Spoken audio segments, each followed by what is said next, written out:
Ok, listo. Estamos acá para explicar un ejercicio completo que tiene que ver con la aplicación de la ley de Ohm. Entonces, empecemos. Acá tenemos un circuito que tiene varias características. Tiene acá una batería, aquí tiene una celda, una resistencia interna y tres resistencias externas. ¿Listo? Entonces lo primero que uno tiene que hacer es identificar cuáles son la manera en la que están conectados los circuitos. Entonces aquí tengo dos resistencias que están conectadas en paralelo y estas dos están conectadas con la tercera en serie. Todo lo que está en azul quiere decir que es la corriente total del circuito que pasa por acá, y la verde la corriente que pasa por la resistencia 1 y la corriente que pasa por la resistencia 2. Entonces lo primero que se hace es pasar el circuito de n resistencias a un equivalente. Entonces pasamos del circuito A al circuito B, en donde estas dos de acá se reúnen en esta de acá, que sería la resistencia en paralelo 1, y posteriormente estas dos que están en serie se reúnen en una sola que se llama una resistencia equivalente. Entonces la idea, digamos, inicialmente de esto es pasar de n resistencias a una sola equivalente que haga lo mismo que las anteriores.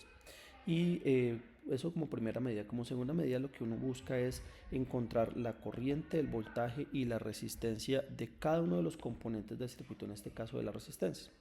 Entonces vamos paso por paso. Entonces lo primero, vamos a pasar de acá a acá. Vamos a calcular cuál es la resistencia equivalente de estas dos, que sería esta de acá.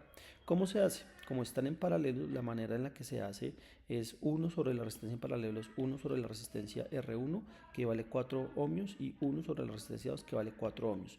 Al operar este acá y hacerle a la menos 1, me queda que la resistencia equivalente, es decir, esta que se convierte en esta, equivale a 2 ohmios. Luego de esto, entonces podemos hacer la resistencia equivalente total del circuito, que sería la resistencia en paralelo 1 con la resistencia 3.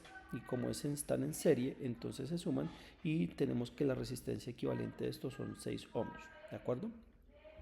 Posteriormente a eso, cuando uno ya reduce todo el circuito y haya cuál es la resistencia equivalente, en este caso el ejercicio me dice que la fuerza electromotriz, que es esta de acá, es equivalente al voltaje, y en este caso es de 12 voltios.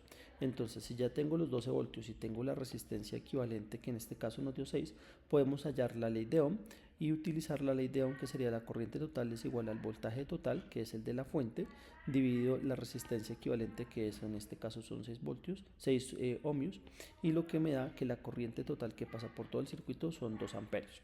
Entonces, cuando uno reduce n circuitos, n resistencias a una sola, y haya la resistencia equivalente, la corriente, y sabe el voltaje total de la fuente, que usualmente la dan, digamos que en este circuito ya tendríamos todo resuelto: corriente, resistencia y voltaje.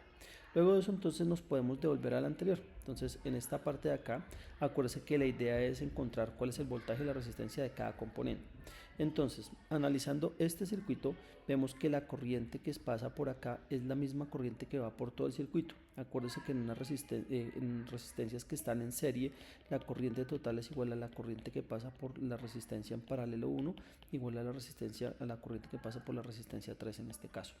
Entonces, ¿qué tenemos acá? Entonces, si yo quiero hallar el voltaje o la diferencia de potencial o la caída de potencial de la resistencia en paralelo 1, por la ley de Ohm, tenemos que es igual a la corriente de la resistencia en paralelo 1 por el valor de la resistencia en paralelo 1. Entonces, esta, que es igual a la corriente total, que es esta de acá, serían de 2 amperios, y el valor de la resistencia en paralelo 1, que nos dio inicialmente 2 ohmios. Operamos esto y obviamente nos va a dar en este caso que son 4 voltios de acá. Es decir, si cogemos el voltímetro de aquí a acá, nos va a dar que son 4 voltios. Posteriormente hacemos lo mismo con la resistencia 3. Entonces, el voltaje que podemos medir de en este punto sería la corriente 3 por la resistencia 3 por la ley de Ohm. En ese orden de ideas, pues acá tendríamos claramente que sería la misma corriente total, la resistencia 3, que inicialmente es de 4 ohmios, y nos da 8.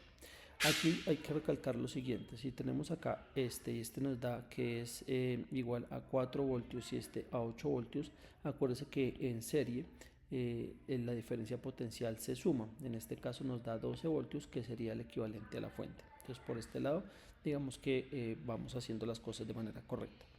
Y por último, cuando ya tenemos la idea es devolvernos al inicial, y en el inicial tenemos lo siguiente. Tenemos acá que esta corriente, que es la corriente total, se bifurca y pasa una parte por la resistencia 1, que sería la corriente 1, y otra que sería por la corriente 2, la resistencia 2 de acá, que están en color verde y en color amarillo. Entonces, si ya tenemos eso, digamos, lo que tienen en común estas dos resistencias en paralelo es que tienen la misma diferencia de potencial de la resistencia equivalente en paralelo 1. Entonces, por la ley de Ohm podremos decir que para calcular esta corriente sería el voltaje 1 sobre la resistencia 1, el voltaje 1, que es el equivalente que hallamos ahorita de la resistencia paralelo 1, que serían 4 voltios, sobre la resistencia 1, que es 4 ohmios, y obviamente en este caso nos da 1 amperio. Y lo mismo hacemos para la resistencia 2, que da el mismo valor de acá. Obvio, no siempre va a dar lo mismo, en este caso da lo mismo porque pues, los valores de la resistencia son 4 y 4 en este caso. Y lo mismo, aquí tenemos que para una parte del circuito que está en paralelo, la corriente que fluye por cada una de estas debe dar la suma de la corriente total que hallamos, que es de 2 amperios. ¿Listo? Bien, entonces hasta aquí dejamos esta primera